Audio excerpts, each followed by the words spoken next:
Hello guys, this is Vishal from judiciary gold और आज हम आपके लिए लेकर आए हैं most important judgments of 2022. Yes, right? So we are going to discuss a lot of judgments pertaining to 2022. These are leading judgments of the Supreme Court of India. And now, without any further ado, let's move to the first particular case, that is the case of Arunchala Gondar versus Panuswamy. Right, इस case के अंदर ये question उठा कि क्या एक daughter inherit कर सकती है the self acquired property of her father if the father dies without writing a will. अगर फादर की death without writing a will हो जाती है और उन्होंने जो संपत्ति अर्जित की हुई है वो उनकी एक सेल्फ एक्वायर्ड प्रॉपर्टी यानी खुद की कमाई हुई संपत्ति है, तो क्या उस संपत्ति में विमेन को राइट मिलेगा? तो अल्टीमेटली सुप्रीम कोर्ट ने इस केस के अंदर कहा बिल्कुल मिलेगा। Yes, daughters will have a right to inherit father's self acquired property in this particular situation. Now why this particular judgement is important, it's because 2005 में जब डॉटर्स को राइट मिले थे तो over there they never discussed about the rights pertaining to self acquired property. 2020 का judgement में भी किसी पर्टिकुलर फॉर्म में सेल्फ एक्वायर्ड प्रॉपर्टी को लेकर कोई बात नहीं किया गया था। That is why this judgement is important, right? Then let's move to the next particular case, that is Rajesh Yadav versus State of Uttar Pradesh. इसमें एक क्वेश्चन उठा कि जो पुलिस रिपोर्ट फाइल होती है under section 173 subsection 2 of your criminal procedure code, क्या उस वो एक सब्सटैंटिव पीस ऑफ एविडेंस है या नहीं? सो अल्टीमेटली सुप्रीम कोर्ट ने इस केस के अंदर कहा that 173 subsection 2 of criminal procedure code में जो फाइनल रिपोर्ट फाइल होती है, जो पुलिस रिपोर्ट फाइल होती है, that it is not a substantive piece of evidence. ये सिर्फ क्या है?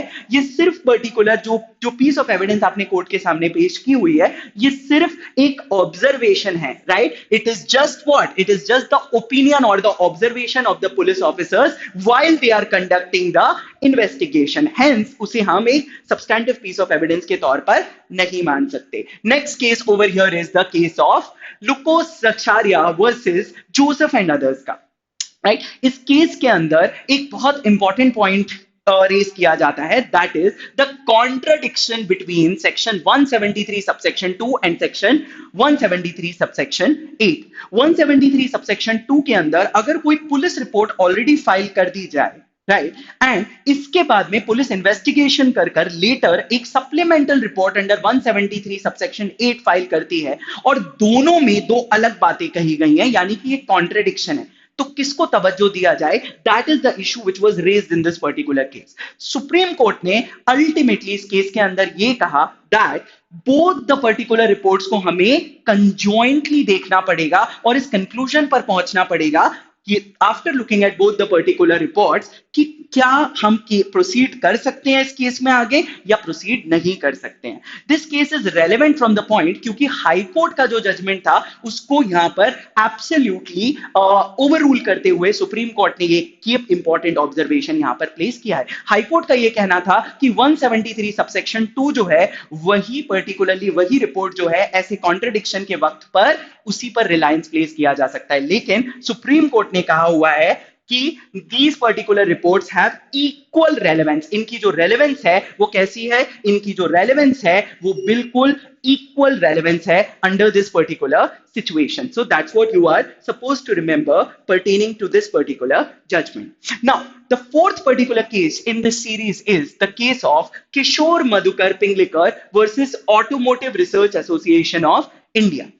Now, ऑटोमोटिव इस केस के अंदर क्वेश्चन ये उठा कि automotive research association of India जो है क्या वो एक article 12 of the constitution of India के अंदर is it a state with in the meaning of article is it a state with in the meaning of article 12 of the constitution. Supreme court ने इस case में R D Shetty versus international airports authority of India का case लगाते हुए, right, उसका principal जो था उस प्रिंसिपल में डीप एंड परवेसिव कंट्रोल का जो टेस्ट है उसे इस केस में अप्लाई करते हुए ये कहा that automotive research association of India is not a state with in the meaning of article 12 of the constitution, right. इसके अंदर ये ऑब्जर्वेशन इसीलिए सुप्रीम कोर्ट ने लिया बिकॉज स्टेट का कोई भी पर्टिकुलरली रोल नहीं था when it comes to appointing or removing those particular directors or individuals in the Automotive Research Association of India.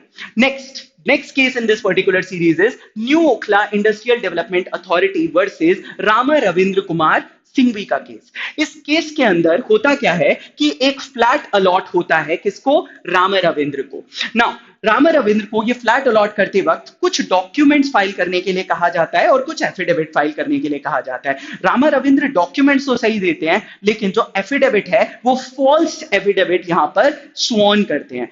Ultimately उनका फ्लैट अलॉटमेंट जो है वो कैंसिल कर देती है Noida authority, that is new Okhla industrial development authority. इसको लेकर एक केस फाइल होता है before the court.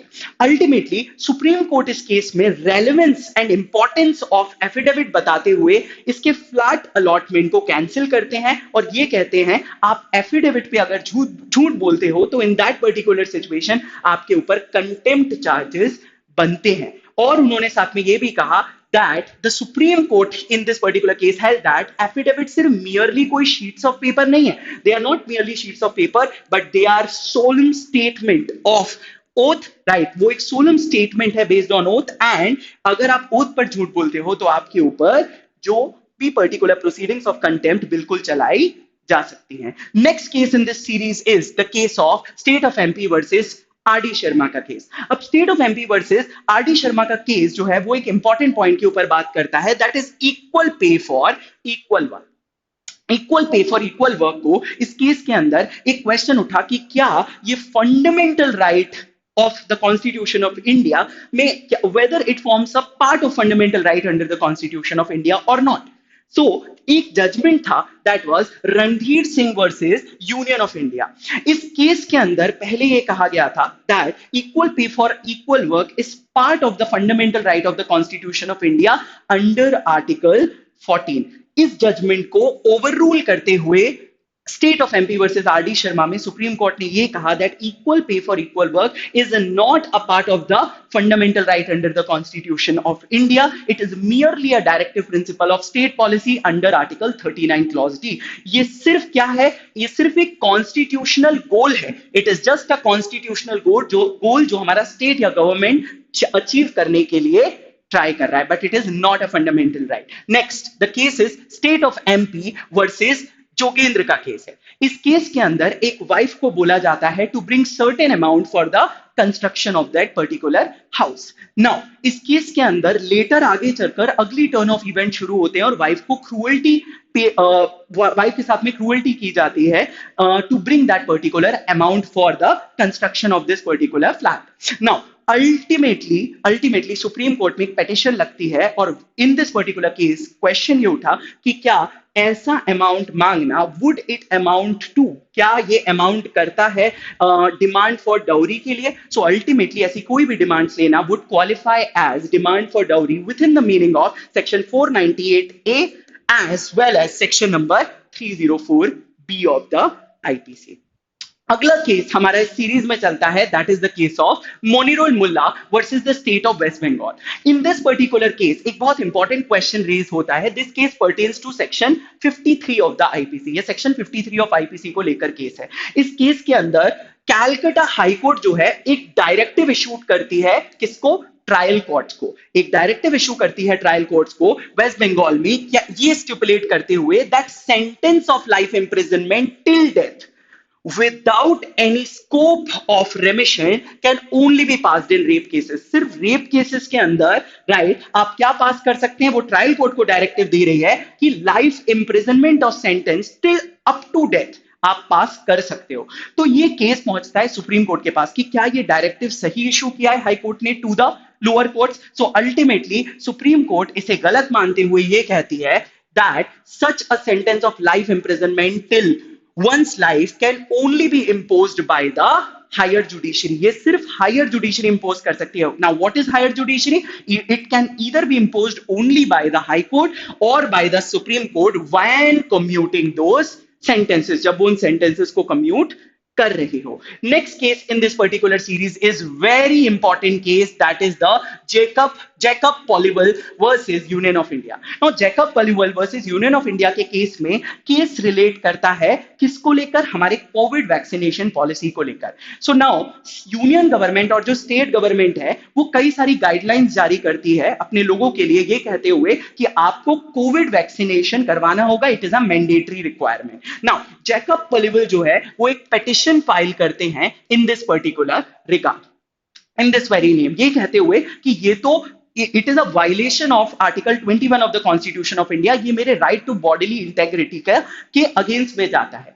Right now in this particular situation supreme court भी जैकब पॉलिवल की इस पेटिशन को राइट मानते हुए, उनका जो कंटेंशन है उसे अपहोल्ड करते हुए ये कहते हैं दैट जब आपसे कोई पर्टिकुलरली गाइडलाइन आपके अगेंस्ट में इशू की जाती है, आपसे कोविड वैक्सीनेशन मांगा जाता है at this particular point of time, वो आपके राइट टू बॉडीली इंटेग्रिटी के अगेंस्ट में है. It is a violation of your right to bodily integrity. और सेकंड पॉइंट जो कोर्ट ने इसमें ऑल्सो रेज करते हुए कहा, which is very important, that was कि स्टेट गवर्नमेंट या यूनियन गवर्नमेंट ने कोई ऐसा डेटा गवर्नमेंट के सामने, कोई रिपोर्ट्स ऐसी नहीं शो की जिससे हम ये कह सकते हैं कि जो ट्रांसमिशन होता है, the transmission of those particular COVID, right, जो आपका वायरस का ट्रांसमिशन होगा वो उन लोगों में ज्यादा होगा जो लोग अनवैक्सीनेटेड हैं, बशर्ते उन लोगों के जिन पर्टिकुलर लोगों ने वैक्सीनेशन कराया हुआ है. So in this particular case COVID vaccination policy को सुप्रीम कोर्ट ने नहीं माना. Next the case is Mahesh Lal and Y versus state of Kerala. In this particular case what happened was, ये जो महेश लाल एनवाई है ये केस के अंदर अक्यूज्ड होते हैं और इनसे कहा जाता है that you have to provide your voice samples, आपको अपने वॉइस सैंपल्स जो हैं वो प्रोवाइड करने पड़ेंगे. ये पेटिशन लगा देते हैं ये कहते हुए कि भैया ये तो मेरे article 20 clause 3, that is right against self incrimination, ये तो वायलेशन है मेरे उस राइट का. सो सुप्रीम कोर्ट कहता है ऐसा कुछ भी नहीं है, it is not a violation. So ultimately the Kerala high court in this particular case ये कहते हैं कि जब आपसे वॉइस सैंपल्स डिमांड बिल्कुल किए जा सकते हैं and asking for voice samples would not amount to violation of article 20 clause 3 of the constitution. Next case in this particular series is the principal secretary health and family welfare department government versus NCT of Delhi. Now this particular case relates to unmarried women. एक particular case में होता क्या है कि एक unmarried women है of 25 years of age. Now she got pregnant, वो pregnant हो जाती हैं और जो उनका पार्टनर है वो उनको शादी का प्रॉमिस करके लास्ट मिनट पर राइट क्या कर देता है, absolutely he leaves that particular women. Now thinking of the societal pressure से डरकर या like you know kind of absolutely being fearful of raising and nurturing this particular child out there, right, वो क्या करती हैं, वो चाहती हैं कि she's seeking an abortion, वो चाह रही हैं कि termination of pregnancy कराना under this very act, इस एक्ट के अंदर. राइट अब जब ये हाई कोर्ट के सामने जाते हैं तो हाई कोर्ट जो है वो इनको मना कर देता है ये कहते हुए कि ये जो पर्टिकुलर रूल है ये तो एक अनमैरिड वुमेन के ऊपर एप्लीकेबल ही नहीं होता. Right now the case goes before the supreme court. Supreme court में इशू उठता है कि क्या अनमैरिड वुमेन का इस सेक्शन के अंदर एक राइट है to abort the particular child in this situation.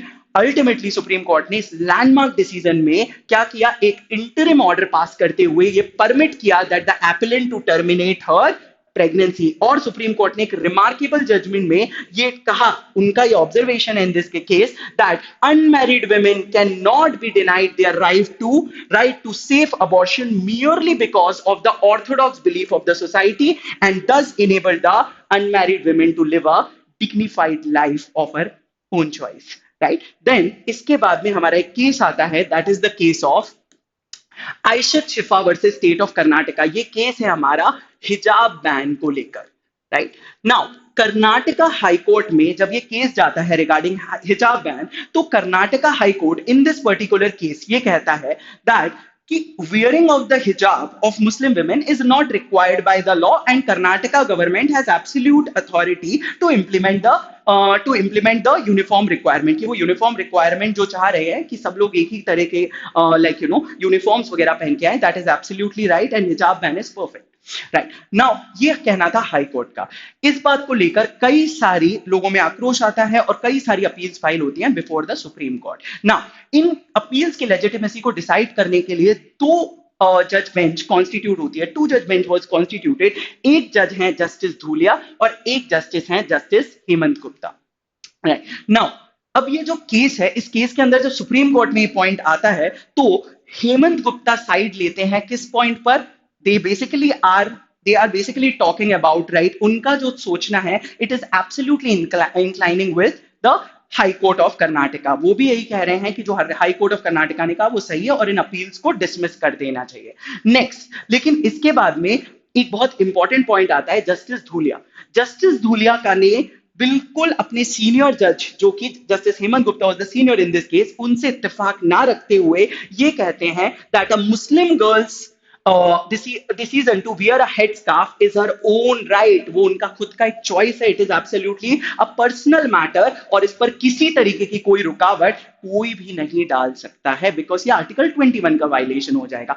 अब ये डिसीजन क्या हो गया? टू जज bench, it is a split decision, right? अब ये स्प्लिट डिसीजन हो गया है। सो अल्टीमेटली इसको लेकर इस केस को एक लार्जर बेंच को रेफर कर दिया जाता है। So you have to still wait for the decision in this particular case. Now there is a case of Vinod Katara versus state of Uttar Pradesh का। बड़ा सिंपल सा केस है। इस केस के अंदर एक बहुत इंपॉर्टेंट ऑब्जर्वेशन लेट डाउन किया गया। अगर कोई स्पेशल लीव पिटिशन जो है वो फाइनली डिसाइड हो भी जाए, एक बार डिसाइड हो भी जाए, उसके बाद भी आप पर्टिकुलरली किसी कोर्ट के अंदर प्ली ऑफ जुवेनाइलिटी, राइट, आप हमेशा रेज कर सकते हो। You can always, an accused have the right even after the SLP is decided, वो प्ली ऑफ जुवेनाइलिटी रेज कर सकता है। So these were the cases for today's particular session. ये हमारे आज के सेशन के इंपॉर्टेंट केस लॉस थे। I hope you have understood this. Now some important news pertaining to, right, जो आपको already पता है, judiciary gold is going offline. Yes, lot of you were asking about it and ultimately this is happening. Yes, it is going offline और मैं आपके साथ इसके कुछ इंपॉर्टेंट फीचर्स डिस्कस क्विकली करना चाहता हूं। I would want you all to kind of show your trust into us and एक बार देखिए कि यहां पर हम लोग क्या क्या प्रोवाइड कर रहे हैं। So we are providing you 800 hours, 800 plus hours of offline classes, 1-to-1 online offline mentoring sessions आपको मिलेंगे, twice a month ये प्रैक्टिस होगी, right? JSMs judiciary study materials आपको हार्ड कॉपी में प्रोवाइड किए जाएंगे। these are more than 30 plus, these are more than 30, right? 50 plus full length mocks pre mains online and offline mode में आपके चलाए जाएंगे, right? 50 plus subject based test आपको provide किए जाएंगे, मंथली आंसर राइटिंग आपका मेंस एग्जामिनेशन के format में जो हमारा होता है, which is a very important exercise. We are going to provide you this also. आपको personalised evaluations of answer scripts वगैरह प्रोवाइड किए जाएंगे, राइट? इसके अलावा we are going to provide you the monthly judgment writing